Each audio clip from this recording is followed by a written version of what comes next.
Thank you all so much for being here. You know, I'm just thinking, can we just kind of send a little message to Chef Jennifer and the crew? What a wonderful job and the wonderful food they put together.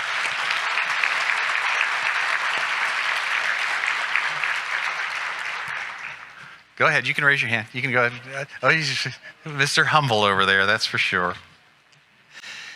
I'm sure you're here to hear more from our guest speaker today, Diane Heyman, a career human resources professional, where most of her career was built working in the hospitality industry with Hilton Hotels Corporation. She worked there for 25 years, over 25 years, in all areas of human resources. Her last held position at Hilton was as Senior Vice President of Compensation and Benefits globally, where she led a global team. She then joined ALSAC, St. Jude Children's Research Hospital, served there as their Chief People Officer for 7 years. Diane now has her own human resources consultancy where she puts her experience to work to help business leaders develop strategies to address their most pressing workforces. And one of her pressing things that she needs to work on right now, I believe her son is going to be getting married soon, so she's all excited that. Hey, can we give a warm welcome to Diane Heyman to the stage, our keynote speaker for today.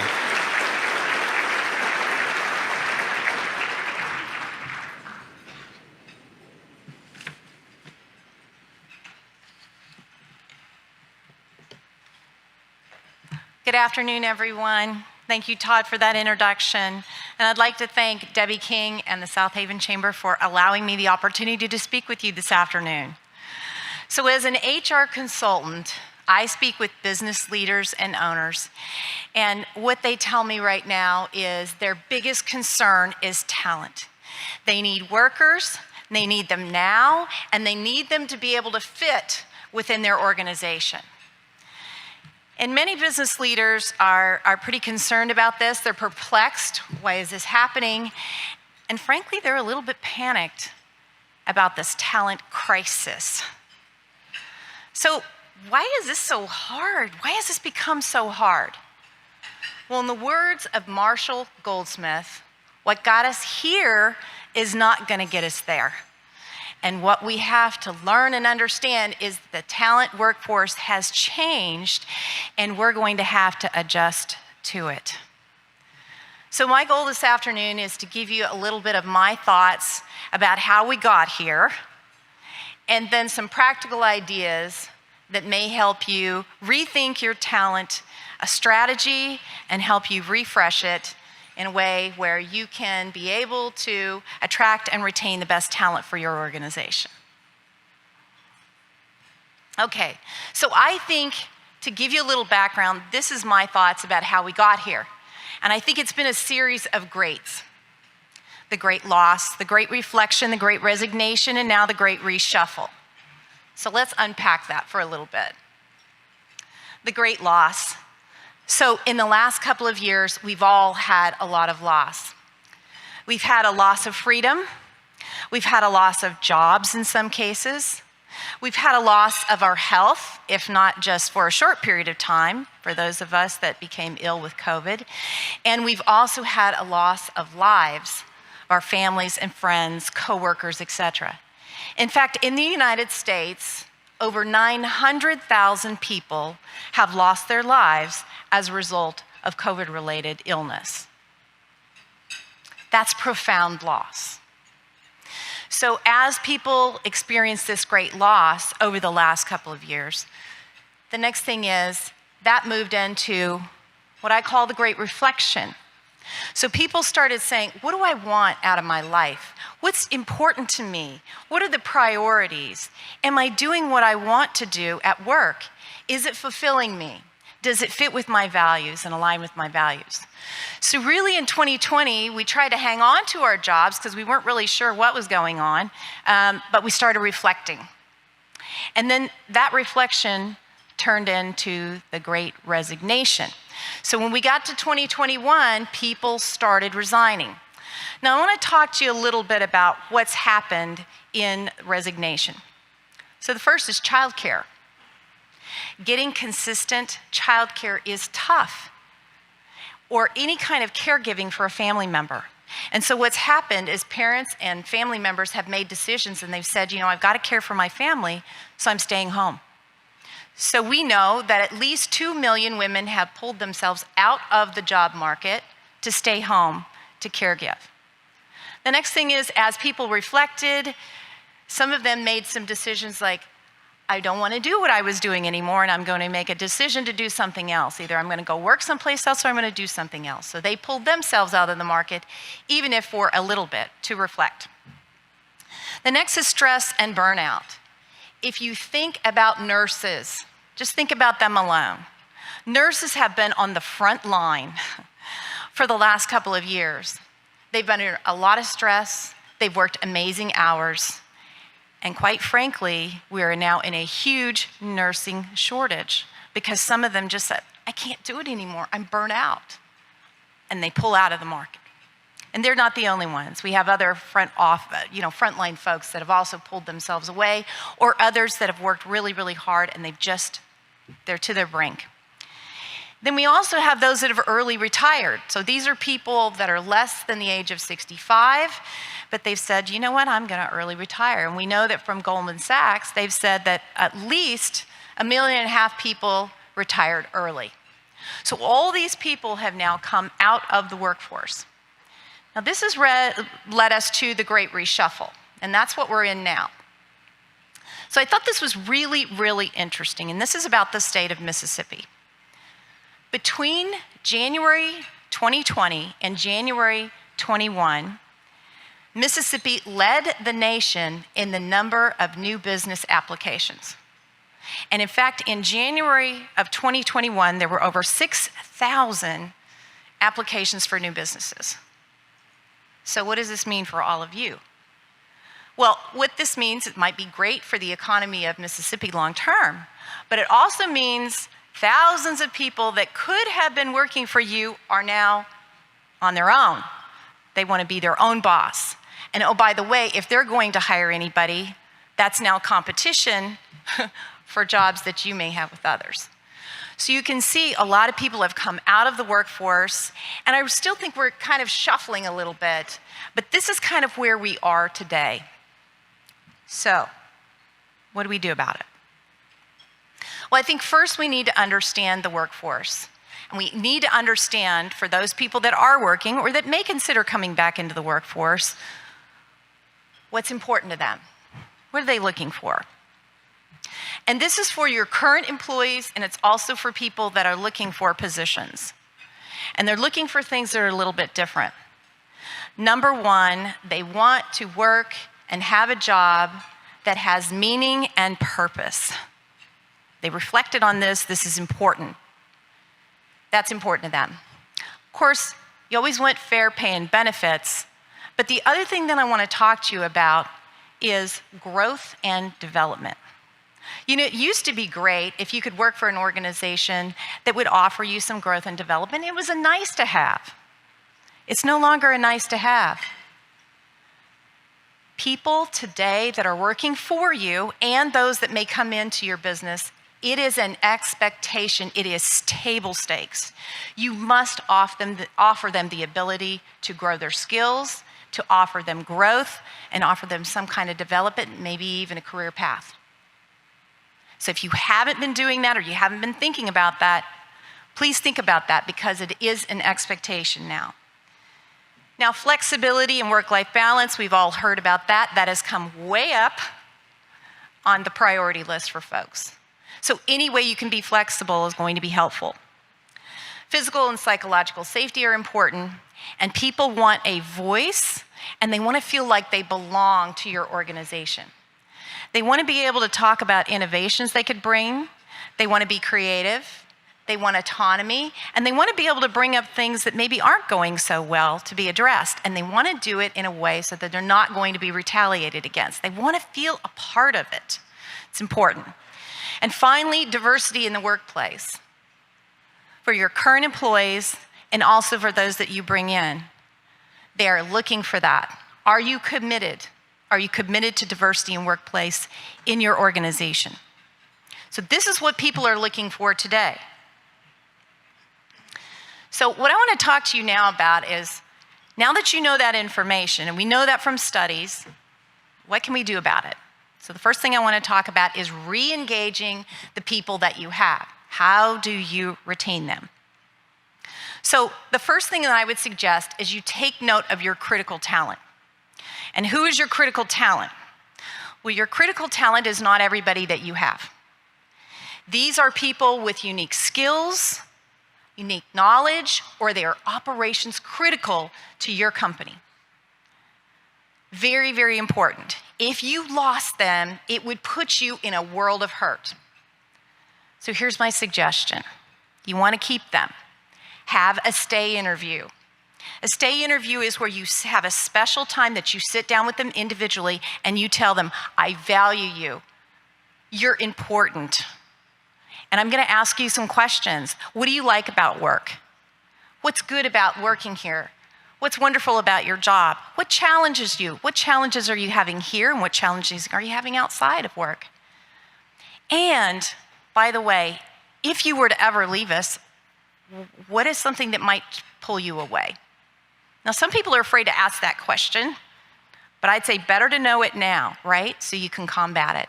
And the way you combat that is you have a retention plan. Maybe the retention plan has to do with development, or maybe it's, hey, this person really values some time off. Those are the kinds of retention plans, but you know what they need and want, and you let them know how much you appreciate them.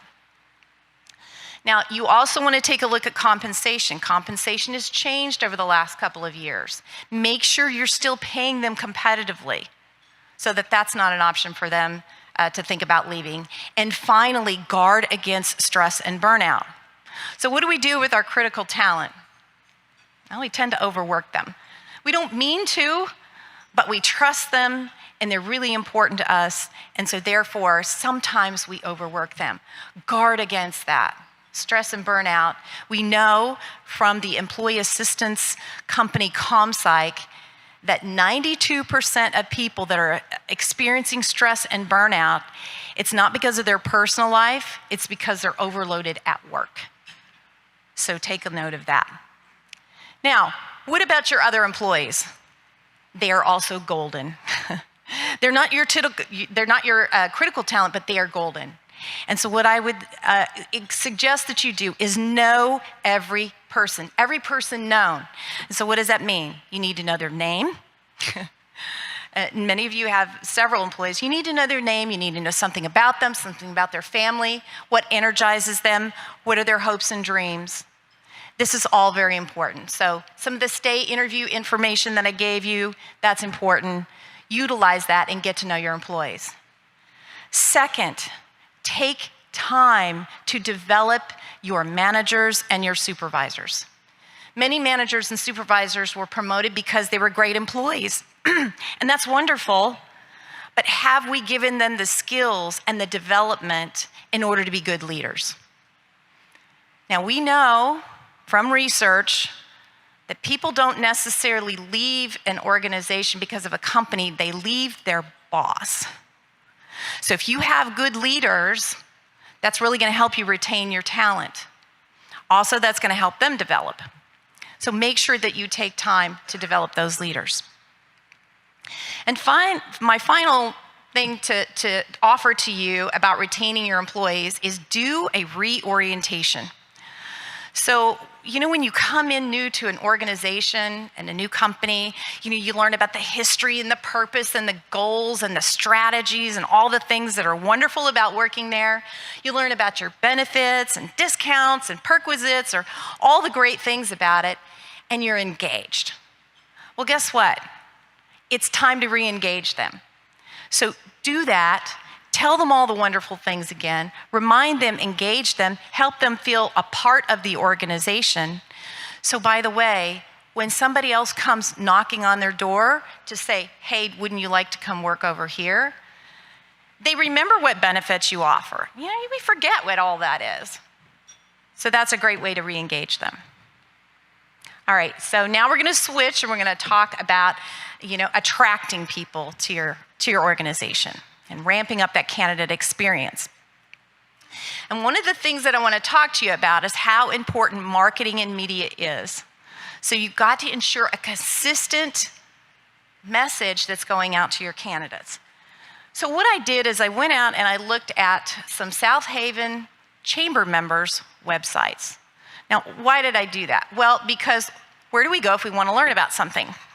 We go to your website or we go to your social page and we look it up on our phone or we look it up on the internet.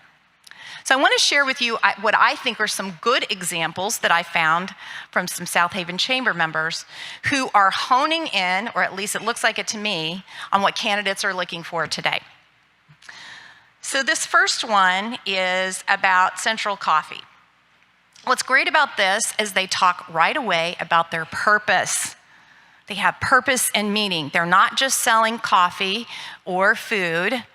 It's about community and it's about giving back. And they talk about giving back to survivors of human trafficking locally as well as nationally. That's something that gives me meaning if I go to work there. Next one is Chick-fil-A, because everybody loves Chick-fil-A, but they've hit it in 4 different areas on their website. One, they talk about how their team members are valued and respected. Very important. I want to feel like I belong and I feel like I'm important. Second, they're closed every Sunday. Well, you could consider that flexibility, right? Because I'm off every Sunday if I work there. I could do what I want to do. The next one is about their offering scholarships and potentially tuition reimbursement. That means they're interested in developing you and growing you. And finally, they talk about giving back to their communities, and that's important to team members, and they can be involved in that. This next one I love, it's Huey's. Colorful. If you've been to Huey's, you can see, you know what it looks like there. But I love what they say because it tells you a bit about their culture. They say we're fun, flexible, laid-back atmosphere that allows employees to express their own personalities at work. That is giving a candidate a glimpse into their culture. People want to feel like they can bring their whole selves to work. And so talking about how, you can bring your own personality to work, they love that. This is Goodwill. Now, Goodwill immediately says, our business changes lives in the Mid-South. Something you can get around. And this is Sherry, and if you would click on this gold box here, you can watch Sherry's story.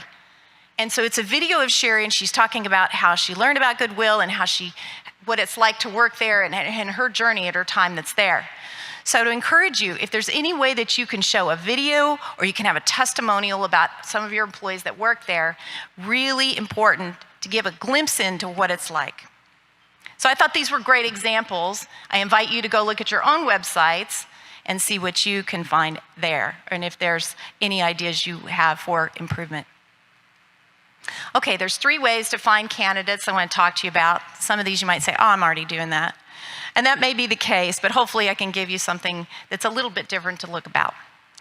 All right, so it's job posting, networking, building relationships, and outreach. So we'll start with marketing your job postings. Now, most of my clients use Indeed, ZipRecruiter, LinkedIn, and I'm sure many of you are doing the same. So it's real important to include these things. Purpose of your company. Don't make them hunt for it. Put it up front, right? Anything of the values or the purpose of your company and what you're about. Then you want to put a summary of your job purpose and duties. I would not suggest that you put a job description.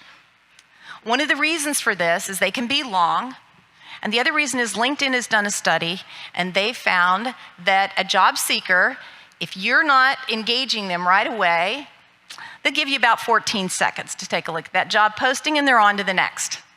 So this is a marketing tool right here by the language that you use, that it's encouraging and upbeat.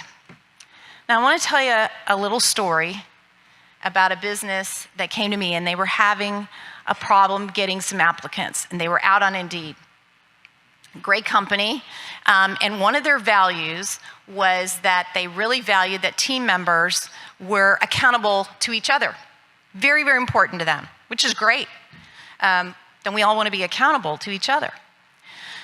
But when I looked at their posting, this is what it said. It said, it's very important that our team members are accountable to each other. No whining, no complaining, no excuses. So 3 or 4 words changed the whole tone to that posting. And while they had best intentions, what conjured up in my mind was, number one, is like, ooh, do they have a problem there? Like, are there people that are whining and complaining?